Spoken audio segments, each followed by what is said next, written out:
What's going on YouTube? It's your man House Buying Brian, and in this video I'm gonna share with you 5 ways that you can find cash buyers for your next deal. And if you stick with me to the end, I got a little bonus tips for you on some additional ways you can find cash buyers and a short story that may make you feel a lot more comfortable with the whole cash buyer thing. Alright, so let's get to it. Number 1, on the top of the list is going to be auctions, the foreclosure auctions, the tax auctions. You want to attend these events and you want to just kind of watch and see who the guys are that are waving their hands bidding on properties. Why? Because those are cash buyers. That's a no fake, no phony zone. When you win these bids, usually you have to have the money there in the form of like a cashier's check or something like that by 4 p.m.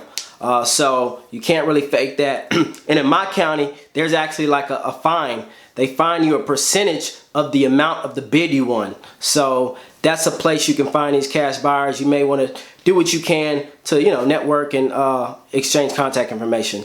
The next is going to be getting a list of the closed transactions on the MLS. So maybe you're a realtor, or maybe you have a realtor friend, and you can pull up that data of cash transactions that had happened in the past, let's say 3 months, and then you can reach out to the buyers of those properties.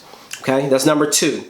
Number 3, you want to go to your housing authority, local housing authority in your area, and you want to get a list of all the properties that are listed on housing. Okay, you may be able to pull up this information online, but what you're trying to do is you're trying to find the owners of the properties, because yes, some of them may be landlords by default. They didn't know what to do with the property.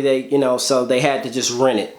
But a lot of these people are intentional landlords, meaning that they purchase property for a return. It's an investment for them.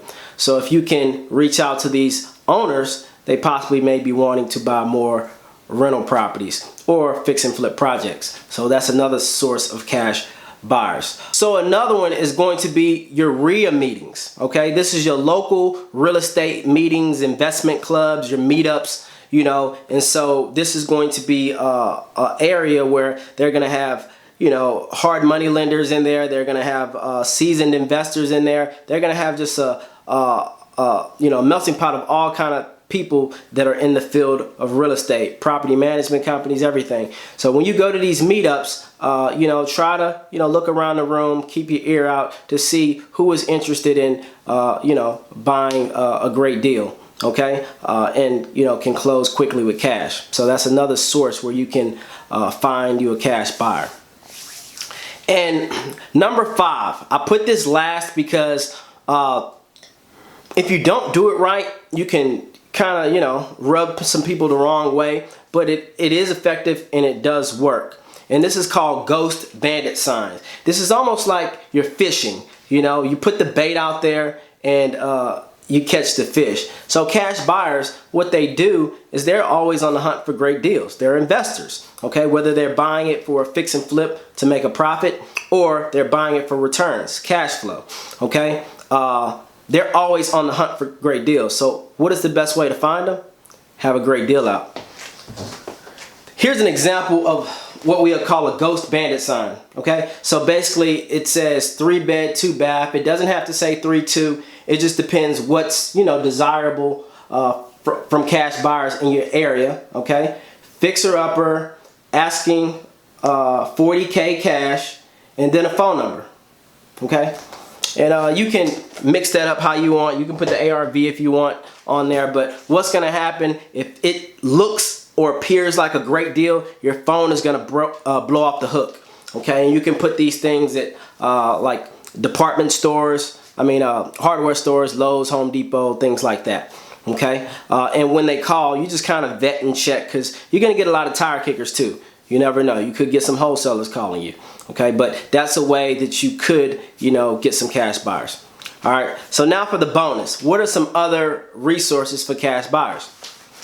All right, so believe it or not, there are so many business owners, professionals that have a lot of cash and they're making a lot of cash and they want to invest in real estate. They just, for whatever reason, maybe they don't have the time, maybe they don't have the education, but you are the expert. You're the one that actively out there finding deals, and they trust your expertise and would be willing to, purchase a deal from you. I'm talking doctors. I'm talking lawyers. I'm talking business owners, dentists, you name it. So these people that may want to invest in real estate because they know and they understand that real estate has some of the highest, returns, under, actual business. Okay, so that's a option. I remember I was sharing with my doctor.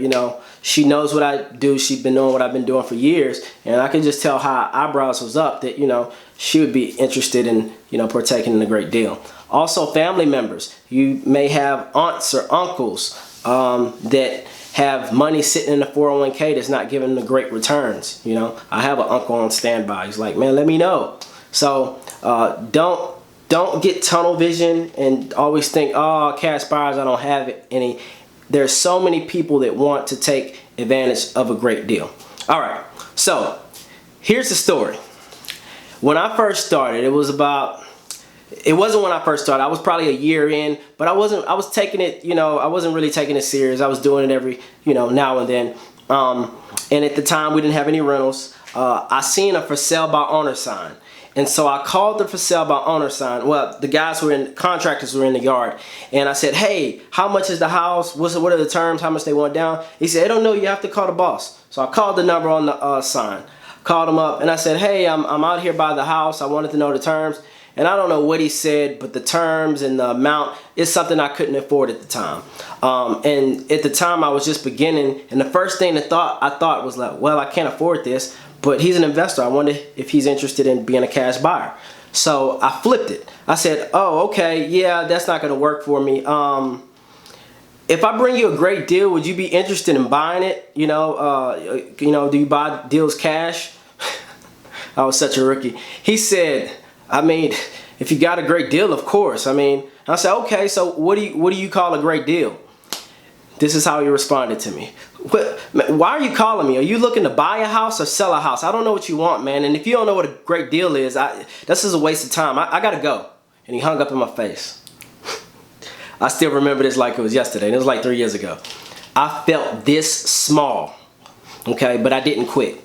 And since then, I don't know how many deals I've done, but on 3 occasions over the years, guess who called me when I had one of my deals on the market? That guy. He didn't know who I was, but I knew exactly who he was because he's a big name, And it just made me feel so. And so many times he's called and say, "Hey, is that deal still available?" I'm like, "Nope." So what is the moral of this story? The moral of this story is a lot of people say, preach getting cash buyers first. The reality is, if a great deal is on the market, buyers will find you. They will chase you to the closing table, and they will even fight over your deal if it's that good. They will even bid back up the price if the deal is that good. So, focus on cash buyers, but those are some great ways you can find. Focus on motivated sellers, but those are some great ways you can find cash buyers. If you like this video, found any value in it, please like it. Smash that, really like it. Share it, subscribe to my channel, and thanks for watching. See you guys in the next video.